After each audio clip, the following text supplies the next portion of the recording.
అందరికీ నమస్కారం. తిరువెంబావై అంటే ఇది మాణిక్యవాచకర్ స్వామి రాసిన తిరువాండపురం తిరువణ్ణామలై ప్రాంతానికి చెందిన శైవ భక్తి గీతం. ఇది శివుడిని ఆనందంతో, ప్రేమతో, సమర్పణతో పిలిచే డివోషనల్ కంపోజిషన్.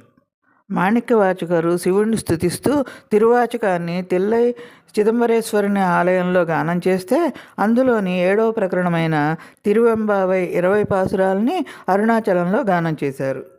తిరువెంబావై ధనుర్మాసంలో ఉదయాన్నే తమ స్నేహితురాళ్లను నిద్రలేపి శివుడిని స్తుతించడానికి, ఉపవాసం ఉండటానికి మరియు నదిలో స్నానం చేయటానికి వెళ్ళే కన్యల సంభాషణలు మరియు ప్రార్థనల రూపంలో ఉంటుంది. ఈ పాసురాలన్నీ కూడా భక్తి, శరణాగతి మరియు పరమశివుడి పట్ల గోపికల నిష్కల్మషమైన ప్రేమను సూచిస్తాయి. నిద్ర అంటే అజ్ఞానం లేదా అహంకారం.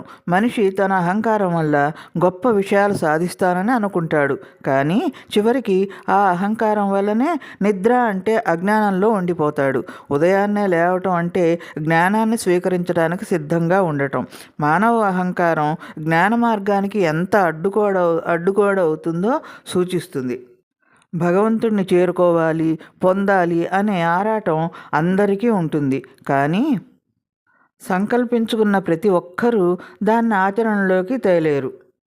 రేపటి నుంచి ఖచ్చితంగా ప్రాతకాలంలో లేవాలి, భగవదారాధన చేయాలి అనుకుంటారు, కానీ ఎక్కడో ఏదో అలసట, నిర్లక్ష్యం, ఇంకో రోజు చేద్దాంలే అనే నిర్లక్ష్య భావన, నిద్రమత్తు, అజ్ఞానం, అలక్ష్యం, ఈర్ష్య, కామం, క్రోధం, మదం మొదలైన లోపాల వల్ల వాళ్ళు సంకల్పించుకున్న ఆలోచనని ఆచరణలో పెట్టనివ్వవు.